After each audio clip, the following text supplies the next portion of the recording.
அன்பானவர்களே, கர்த்தருடைய நாமத்தில் உங்களை மகிழ்ச்சியோடு வாழ்த்துகிறேன். கர்த்தர் உங்களோடு இருப்பாராக, உங்களை ஆசீர்வதிப்பாராக.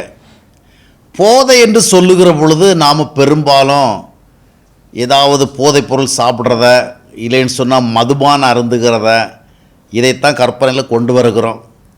அந்த மாதிரிப்பட்ட பொருட்களை உபயோகிக்கிறவங்கள தான் நாம் போதையில் இருக்கிறாங்க அப்படின்னு சொல்கிறோம். ஆனால் போதை ஊட்டுவது மதுபானங்கள் மட்டுமல்ல, சில போதைகள் வஸ்துகள் மட்டும் கிடையாது, வேறு நிறைய விஷயங்கள் மனிதனுக்கு போதையை கொடுக்குது. உதாரணமாக பார்த்திங்கன்னா, இப்போ பொழுதுபோக்குகள், சிலர் பார்த்திங்கன்னா சில பொழுதுபோக்குகளில் ரொம்ப தீவிரமாக போய் அது ஒரு போதையாக மாறிடுச்சு. உதாரணமாக சிலர் பார்த்திங்கன்னா எப்பொழுதுமே காமெடி ஷோஸ் பார்த்துட்டே இருப்பாங்க. அது ஒரு லெவலை தாண்டுகிற பொழுது ஒரு போதையாக மாறுகிறது. திரும்ப திரும்ப பார்க்குற ஒரு மனநிலை அதிகமாக போயிட்டுருக்கோம். அதை பார்க்காம இருக்கவே முடியாது. அப்போ இது அதுபோல் சிலர் பார்த்திங்கன்னா ரெஸ்லிங், இன்னும் பார்த்திங்கன்னா இது மாதிரி நிறைய இருக்குது. நான் ஒரு உதாரணத்துக்காக தான் 1-2 சொன்னேன். சிலருக்கு பார்த்திங்கன்னா பொலிட்டிக்கல் நியூஸ், சிலருக்கு பார்த்திங்கன்னா சினிமா நியூஸ், சிலருக்கு பார்த்திங்கன்னா எங்கே என்ன நடந்திருக்கிறது, ஏது நடந்திருக்குது, ஏதாவது வித்தியாசமாக இப்போ அதாவது ரொம்ப விசித்திரமாக நடந்திருக்கிறதா, இந்த மாதிரி அறியணும். இப்படி பலவிதமான போதைகள் இருக்கிறது. சிலர் பார்த்தீங்கன்னா எப்போவுமே கூகுள் சர்ச் பண்ணிகிட்டு இருப்பாங்க, யூடியூப்பில் அதுன்னு பார்த்துட்டே இருப்பாங்க. எல்லாமே ஒரு அளவுகளை தாண்டுகிற பொழுது, அதிகமாக நேரங்களை எடுத்துக்கொள்கிற பொழுது, அவைகள் மேலே நமக்கு ஒரு அதிகமான வாஞ்சி ஏற்படுகிற பொழுது அவைகளும் போதை தான். ஏதோ தண்ணி போட்டு ரோட்டில் விழுந்தாதான் போதையினால் பாதிக்கப்பட்டதுக்கு அர்த்தம் கிடையாது. வாழ்க்கையில் நிறைய காரியங்கள் போதையில் இருக்குது. சிலருக்கு பண விஷயத்தில் பார்த்திங்கன்னா ஒரு போதையில் இருப்பாங்க. சம்பாதிச்ச பணத்தை கொண்டு சாப்பிட கூட மாட்டாங்க, அதை சம்பாதிக்கிறதே ஒரு போதையாக இருக்கும். சிலருக்கு பார்த்திங்கன்னா பொருள் போதை, எதையாவது பொருளை வாங்கிட்டே இருக்கணும். நிறைய பேர் ஷாப்பிங் போவாங்க. எங்கே போகிறீங்க? ஷாப்பிங் போகிறோம். என்ன வாங்க போகிறீங்க? ஒன்றுமே தெரியாது.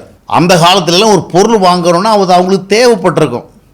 அந்த தேவையின் அடிப்படையில் ஒரு கடைக்கு போக பொருளை வாங்குவாங்க. இப்போ பார்த்திங்கன்னா தேவை எதுன்னே தெரியலை. அங்கே உள்ளே போன பிறகு எதையாவது வாங்கணும். ஷாப்பிங்கிறது ஒரு ஹாபி, எதையாவது வாங்கிறது ஒரு பொழுதுபோக்கு. வாரத்துக்கு 1 முறையோ 2 முறையோ 3 முறை இந்த மாதிரி போய் ஏதாவது வாங்கலைன்னா இவங்களுக்கு தூக்கம் வராது. அதுபோல் இப்போ பார்த்திங்கன்னா நிறைய ஆன்லைன் புக்கிங், இது ஒரு போதையாக மாறிட்டு இருக்குது. டெய்லி எதையாவது ஒன்றை வாங்கணும். அதனால் உள்ள கூகுள் சர்ச் பண்ணி அமேசானில் என்ன வந்திருக்கு, ஃப்ளிப்கார்ட்டில் என்ன வந்திருக்கு, என்னென்ன பொருள் இருக்குது, அப்படியே ஒவ்வொன்றி போட்டு பார்த்து எதையோ ஆர்டர் பண்ணிட்டு இருக்கு.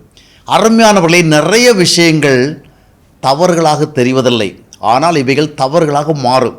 அப்போஸ்தலனாகிய பவுல் சொல்லுகிற பொழுது 1 கொரிந்தியர் 6:12 இன்னும் 10:23 வசனங்களை வாசிக்கும் பொழுது, எல்லாவற்றையும் அனுபவிக்க எனக்கு அதிகாரம் உண்டு, ஆனால் ஒன்றுக்கும் நான் அடிமைப்பட மாட்டேன். எல்லாவற்றையும் அனுபவிக்க அதிகாரம் உண்டு, ஆனால் எல்லாம் எனக்கு தகுதியாயிராது, எல்லாம் எனக்கு பக்தி விருத்தியை உருவாக்காது. அதனால் நிறைய விஷயங்கள் நமக்கு தவறாக தெரிகிறதில்ல. இப்போ மதுபானம் அருந்துகிறவனுக்காவது நான் தவறாக இருக்கிறேன்னு தெரியும். அவன் தொடர்ந்து ஒரு தவறுக்குள்ளே ஈடுபட்டாலும் கூட நான் தவறாக போயிட்டுருக்கேன்னு தெரியும். ஆனால் இன்றைக்கி நிறைய வேறு விதமான போதைகள் இருக்குது. பண விஷயத்தில், பொருள் விஷயத்தில், பொழுதுபோக்கு விஷயத்தில், சாப்பாட்டு விஷயத்தில். நிறைய பேர் சாப்பாட்டு போதை. அவ்வப்பொழுது ஏதாவது விசேஷமாக ஆர்டர் பண்ணி சாப்பிடலன்னா அவங்களுக்கு சாப்பிட்டது மாதிரி இருக்காது. விசேஷமாக ஏதாவது ஸ்விக்கி சொமோட்டான்னு சொல்லி ஆர்டர் பண்ணி சாப்பிட்டாதான் ஒரு திருப்தி. இது ஒரு பலவிதமான போதையில் இருக்குது. நிறைய காரியங்கள் ஒரு எல்லையை கடக்கிற பொழுது, ஒரு சூழ்நிலை கடக்கும் பொழுது போதையாக மாறிடும். அதனால் தண்ணி போட்டுக்கிட்டு ரோட்டில் விழுகிறவன் மட்டும்தான் போதையில் பண்ணுறான் அப்படின்னு நினைக்கக்கூடாது. நம்முடைய வாழ்விலும் நிறைய போதையில் இருக்க முடியும். இன்றைக்கு பார்க்கும் பொழுது அநேகர் இந்த ஸ்மார்ட் ஃபோனுக்கு முன்னாடி பார்க்கும் பொழுது அது ஒரு போதையாக அவர்களுக்கு மாறிவிட்டது. அதனால பார்த்திங்கன்னா ஒரு டீ சாப்பிட்ற வேளையிலையும் அந்த ஸ்மார்ட் ஃபோனை யூஸ் பண்ணி தான் டீயை சாப்பிட்றாங்க. ஒரு டீ சாப்பிட்றத கூட தனியாக சாப்பிட மாட்டேங்கிறாங்க. அந்த காலத்தில் சிலர் பார்த்திங்கன்னா ஒரு டீ காஃபி சாப்பிட்னா ஏதோ ஒரு பிஸ்கட் ஸ்நாக்ஸ் ஒன்று சாப்பிட்டா தான் உங்களுக்கு ஒரு நல்ல ஃபீல் கிடைக்கும், இதை நல்லா சாப்பிடணும். இப்போ நிறைய பேருக்கு பிஸ்கட்டும் வேண்டாம், வேறு ஸ்நாக்ஸ் வடகிட எதுவும் வேண்டாம், ஆனால் அவசியம் என்ன வேணும்? ஸ்மார்ட் ஃபோன் வேணும். அதில் ஏதாவது ஒன்று பார்த்துக்கிட்டு, ஏதாவது ஒரு நியூஸ் கேட்டுக்கிட்டு, இல்லைன்னா ஏதாவது ஒரு காட்சியை பார்த்து, ஒரு ஷோ பார்த்துக்கிட்டு, இல்லைன்னா யாராக இருப்பினா வாட்ஸ்அப் பார்த்துக்கிட்டு, அந்த மாதிரி பார்த்து கொண்டு தான் டீ சாப்பிடுவாங்க, பார்த்து கொண்டு தான் டிஃபன் சாப்பிடுவாங்க, பார்த்து கொண்டு தான் சாப்பாடு சாப்பிடுவாங்க. இவைகளெல்லாம் போதைகள் தான். எனவே ஆண்டவருக்கு முன்பாக நாமும் பலவிதமான போதைகளில் இருக்கிறோம் புரிந்து கொள்ள வேண்டும். நாம் தள்ளாடி விழுகிற ஒரு சூழல் வந்தால் தான் போதைக்குழுன்னு அர்த்தம் கிடையாது. எனவே பணமாக இருந்தாலும் சரி, பொருளாக இருந்தாலும் சரி, அதுபோல் சிலருக்கு பார்த்திங்கன்னா எப்பொழுதும் புதுசு புதுசாக இதை ட்ரெஸ் பண்ணிகிட்டே இருக்கணும், புதுசு புதுசாக வாங்கி அணிந்து கொண்டே இருக்கணும். அதுவும் ஒரு எல்லைகளை தாண்டுகிற பொழுது போதைதான். எனவே எல்லாவற்றிலும் சமநிலையோடு, எதுவும் நம்மை அடிமைப்படுத்தி விடாதபடிக்கு, எதுவும் மிக மிக கட்டாயங்கள் நிலைமை உருவாக்கி விடாதபடிக்கு, நல்ல காரியங்களுக்கு நேரம் இல்லாதபடிக்கு நம்மை கொண்டு போய் விடாதபடிக்கு ஜாக்கிரதையாக இருக்க வேண்டும்.